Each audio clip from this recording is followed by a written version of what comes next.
भाई विभूत मणिराज ने आरंभ की थी बात को आगे बढ़ाया अतुल चतुर्वेदी ने, और मुझे खुशी है कि आज हमने वो लोगों को सहलाने की, लेखकों को सहलाने की परंपरा से हम लांघ कर और उससे आगे बढ़े, और ये हमारा आगे बढ़ना हाड़ौती और हिंदी साहित्य क्षेत्र का जो है उसका आगे बढ़ना है, और ये बहुत बड़ी बात है, ये बात आप ध्यान रखें। अब मैं आज के मुख्य अतिथि रमेश चंद्र मीना जी, प्रोफेसर रमेश चंद्र मीना जी को आमंत्रित करता हूँ इस गुजारिश के साथ कि प्रेमचंद जी की कहानी होली का उपहार पर किसी ने अधिक बात नहीं की, बल्कि की नहीं। उन्होंने इस पर एक वीडियो भी बनाया है जो YouTube पर और Facebook पर मौजूद है। मेरा उनसे आग्रह है कि विशेष रूप से इस होली का उपहार कहानी पर भी अपना मंतव्य रखेंगे, और जो बातें आज यहाँ हुई हैं उन पर भी संक्षेप में अपना मंतव्य रखेंगे। रमेश जी।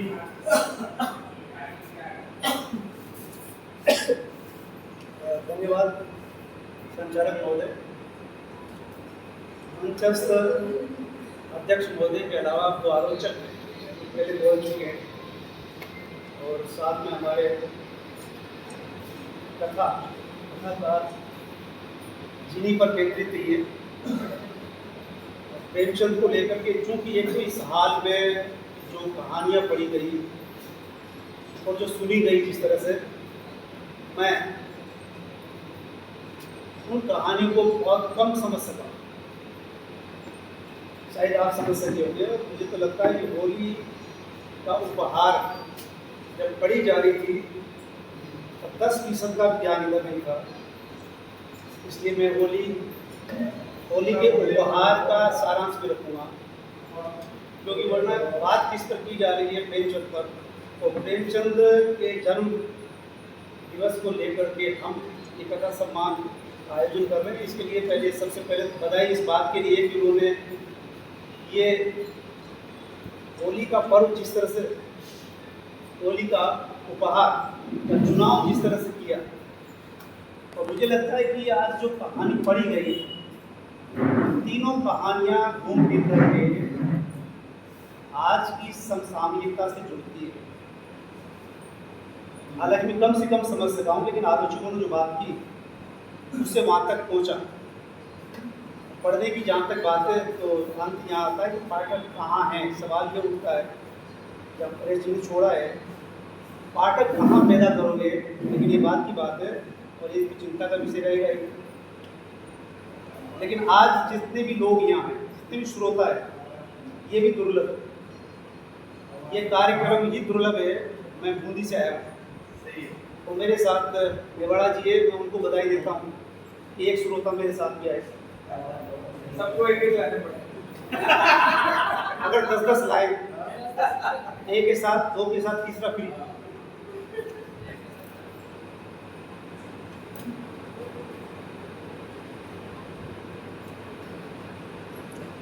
मेघना जी की कहानी भंवर, इस भंवर के जाल में हम सब फंसे हुए हैं, और इस पर कई तरह से हम पढ़ भी रहे हैं, सुन भी रहे हैं, अखबार में भी पढ़ रहे हैं, वीडियो पर भी, रील में भी, यूट्यूब पर भी। आए दिन दुर्घटनाएं हो रही है, उससे भी रूबरू हो रहे हैं।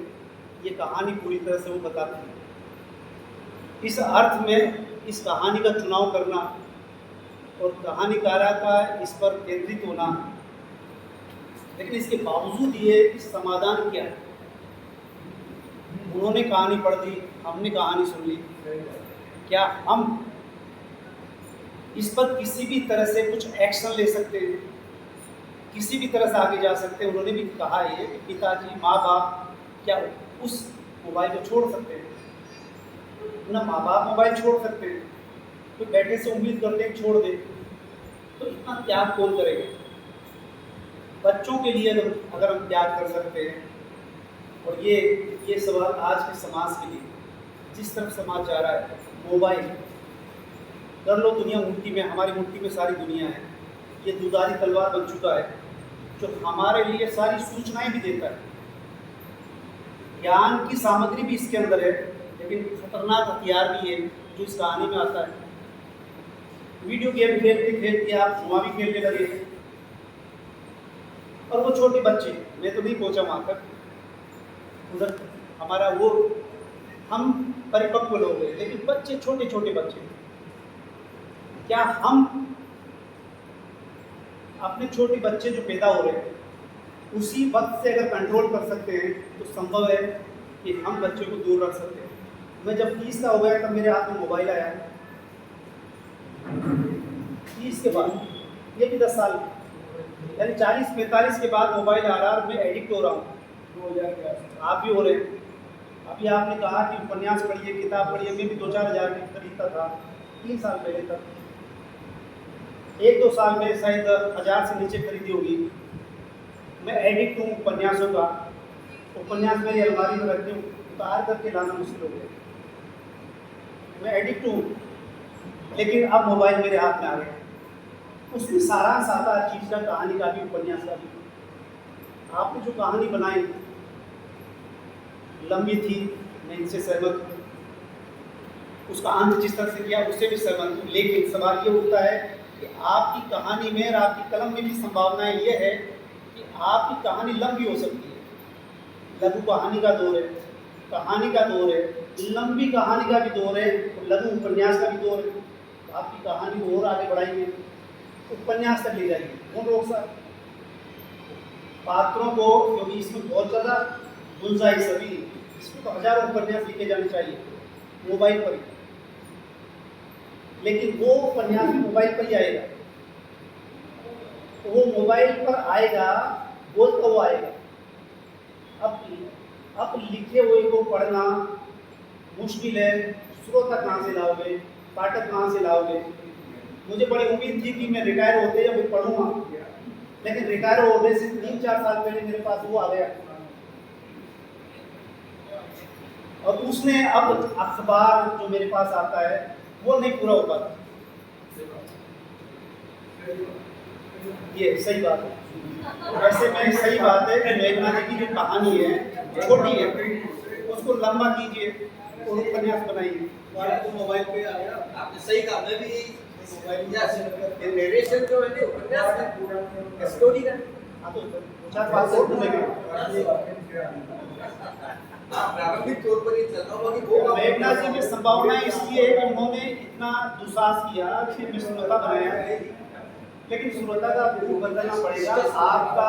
आपकी कहानी जल्दी मोबाइल पर आनी चाहिए, यूट्यूब पर आनी चाहिए, रील में आनी चाहिए, उसी को देखेंगे।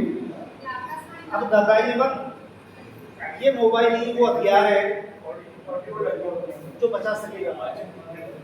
लेकिन अब थोड़ी देर के लिए मैं बताना चाहूँगा कि अभी मैं एक व्यक्ति के पास था, मोबाइल पर बात कर रहा था, बेटी पर इससे बात करते करते बोलता है कि मैं अपनी बेटी की, छोटी बेटी से बात कर रहा हूँ। ये गलत बात, मोबाइल बंद करो। आप कितने साल की हो? 2 साल, 3, 4 साल तक तो बात ही नहीं करनी चाहिए उससे। बच्चे का फोटो तक मत खींचो। उसको पहली बात आपके मोबाइल तक की पहचान नहीं होनी चाहिए 5 साल तक। फिर उसको धीरे धीरे दीजिए। अब आपको इस तरह से उसका तथ्य बदलना पड़ेगा, कहानी का भी, उपन्यास का। आपको उसे एडवांस स्टेज तक जाना पड़ेगा कि मोबाइल से टकरा सके।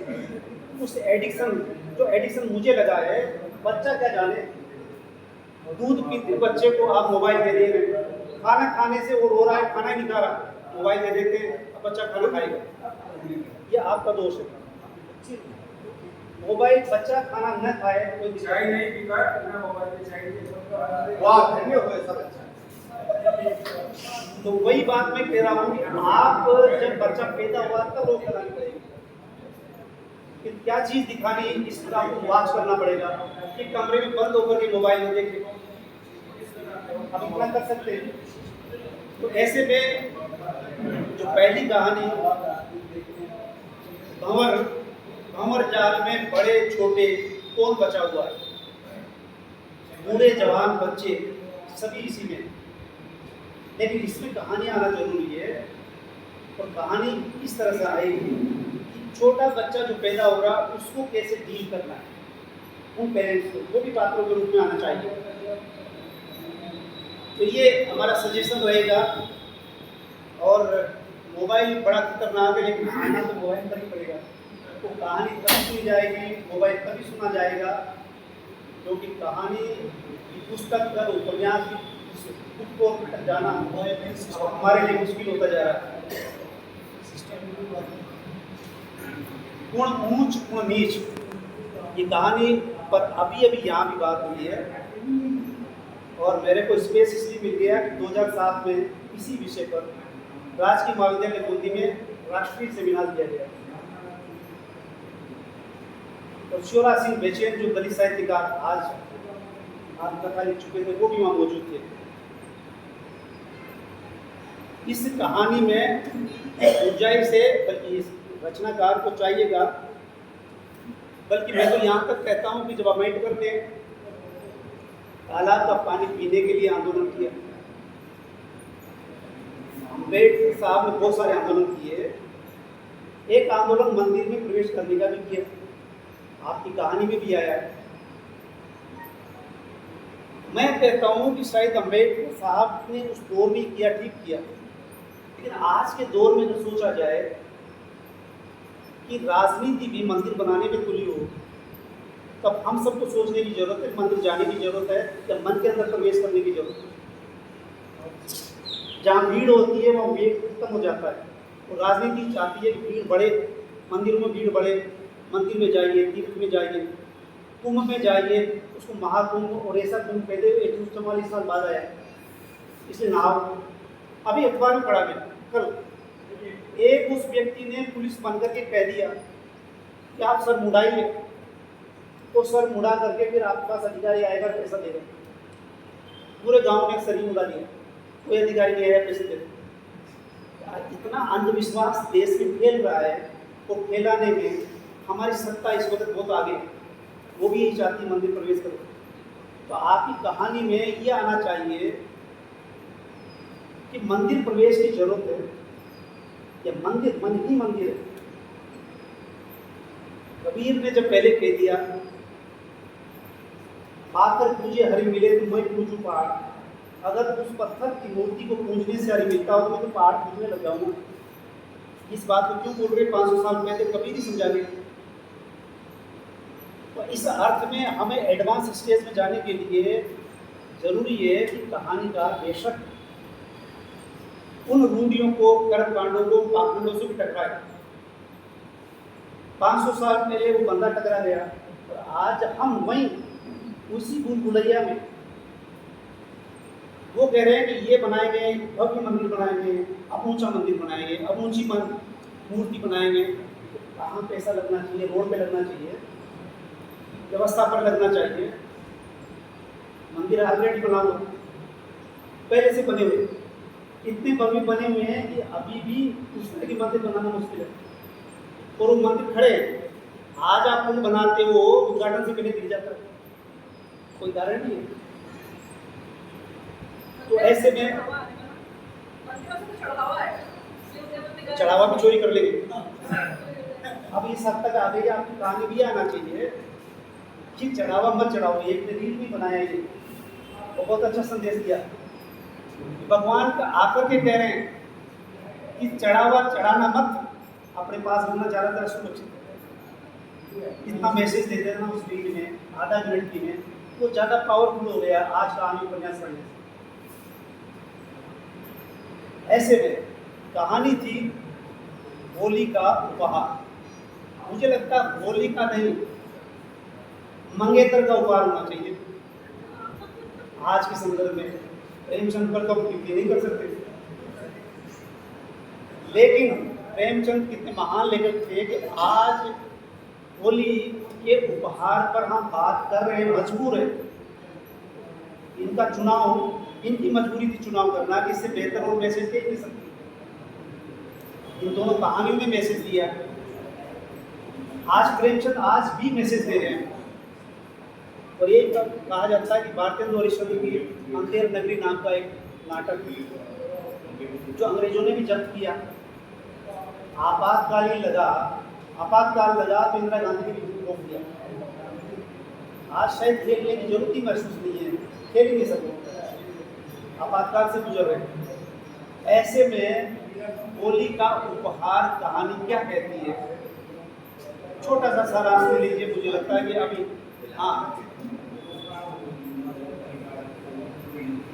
मुझे लगता है कि बात करने का अवसर भी सबसे ज़्यादा बेहतर यहाँ मिला है, क्योंकि अब बैठने का भी अवसर नहीं मिलता, क्योंकि जब 2-3 व्यक्ति बैठते तो मोबाइल के साथ होते हैं। तो ऐसे में कहानी क्या थी, होली का उपहार, ये जब पढ़ रही थी मैं नहीं समझ रहा था, वो पढ़ रही थी तो भी नहीं समझ रहा था। ये तो पूछता है थोड़ा माइक नजदीक ले गया तो दिक्कत हो जाती है।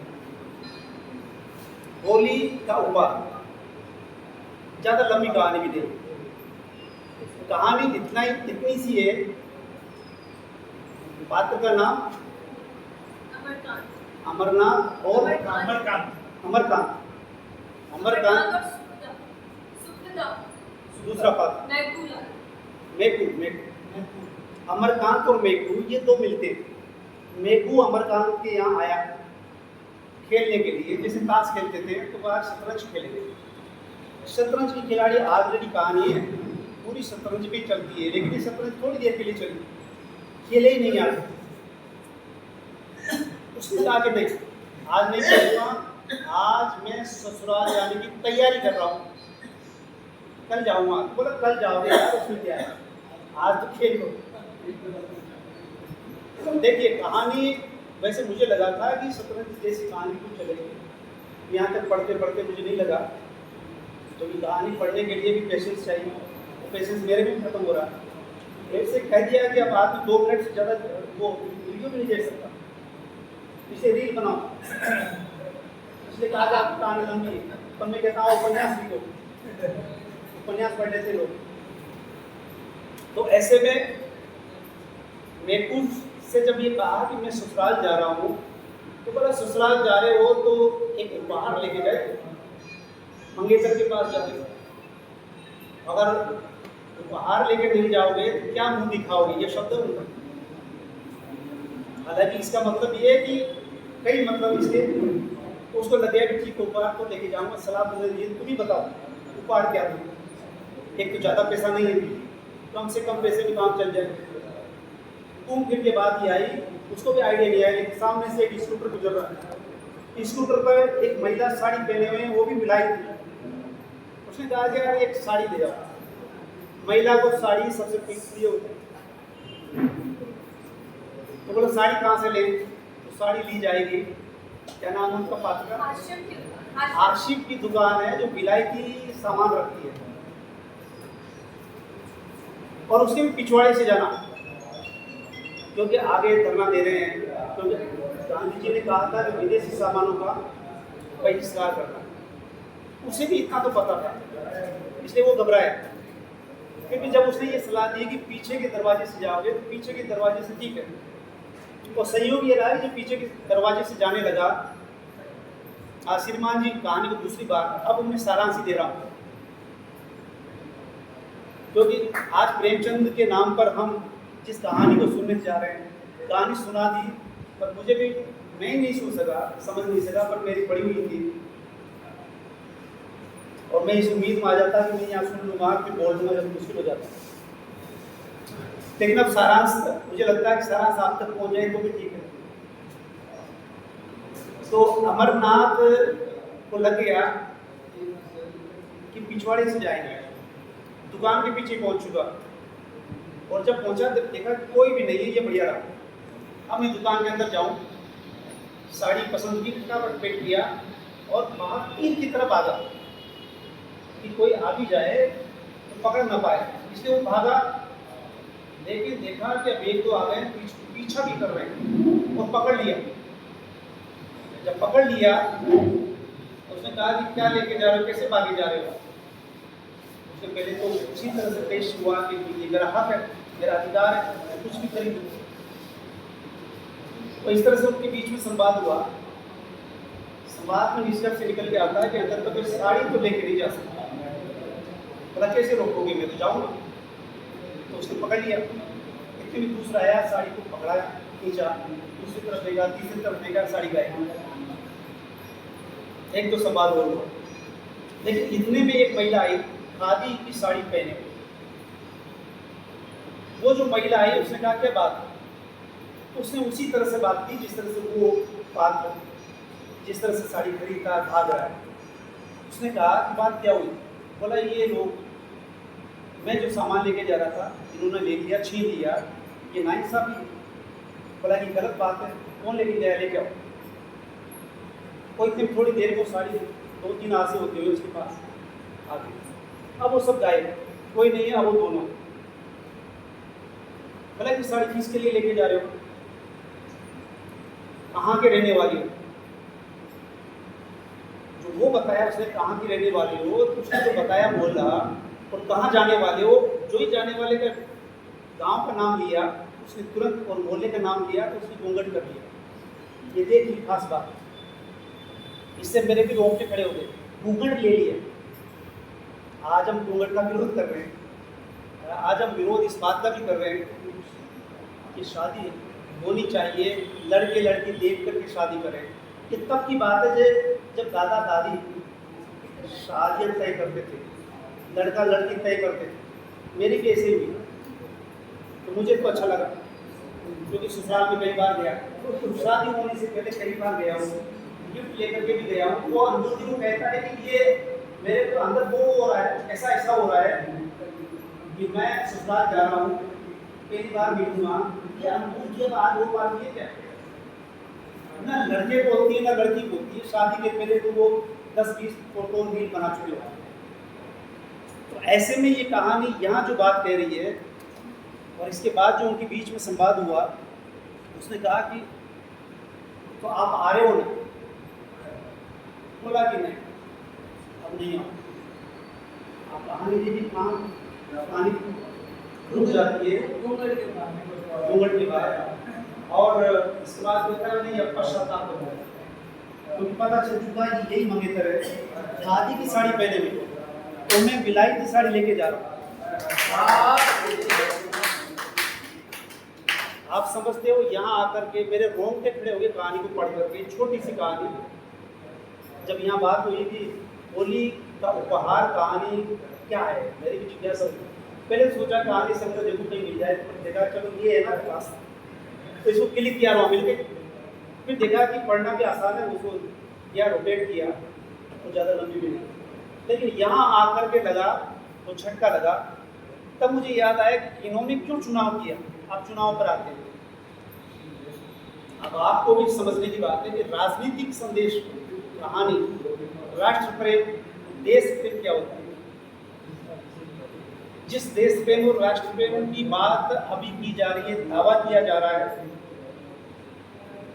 खास करके पार्टी वर्षों से दावा कर रही है, आज भी दावा कर रही है राष्ट्र प्रेम, देशभक्ति, और सबूत ये दिया है कि जंतर मंतर पे जो कुछ हुआ है वो क्या था, किसान आंदोलन हुआ वो क्या था। हम आंदोलन करते करते आज़ाद हुए।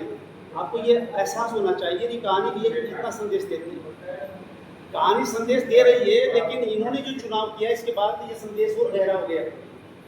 ये मैसेज करने की जरूरत है। या प्लीज थोड़ा ठहरिए, प्रेमचंद को हम सम्मान दें, इन्होंने बहुत बड़ा काम किया विठल पवाड़ों में। अभी बड़े काम करने के लिए बैठे बोलो। तो कहानी का सारांश मैं सुना चुका, कहानी का पाठ हो चुका।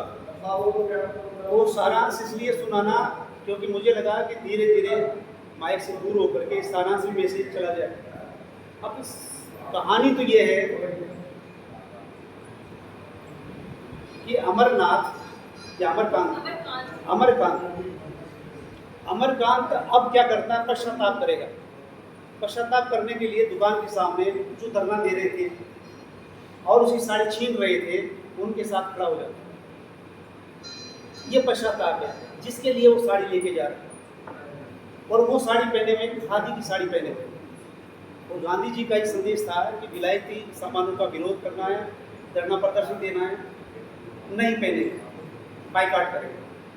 क्या बात है, क्या बात है। अब इस कहानी के द्वारा हम आज कैसे जोड़ सकते हैं?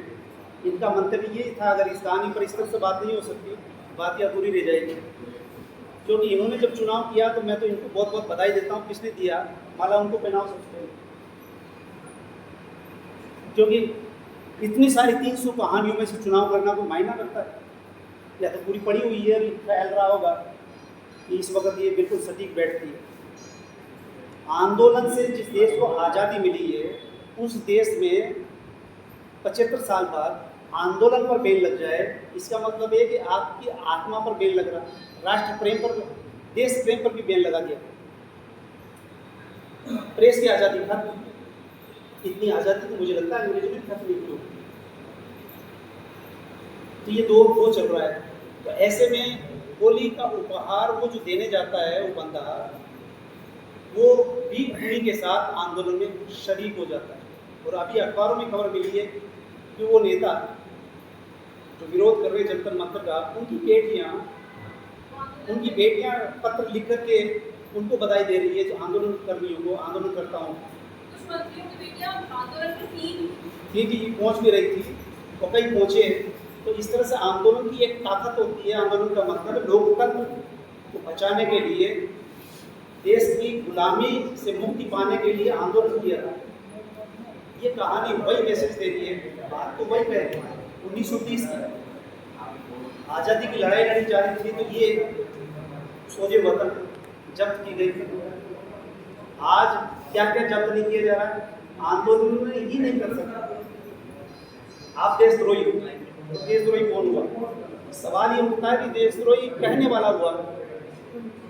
इतनी ताकत ये कहानी हमें इस तरह से कहानी मैसेज करती है। और आज जिस तरह से विकल्प ने ये कार्यक्रम रखा और कथाकारों को सम्मानित किया, और उसी तरह से उसी श्रेणी में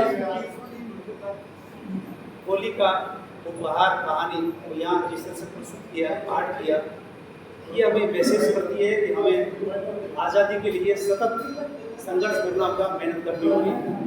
धन्यवाद।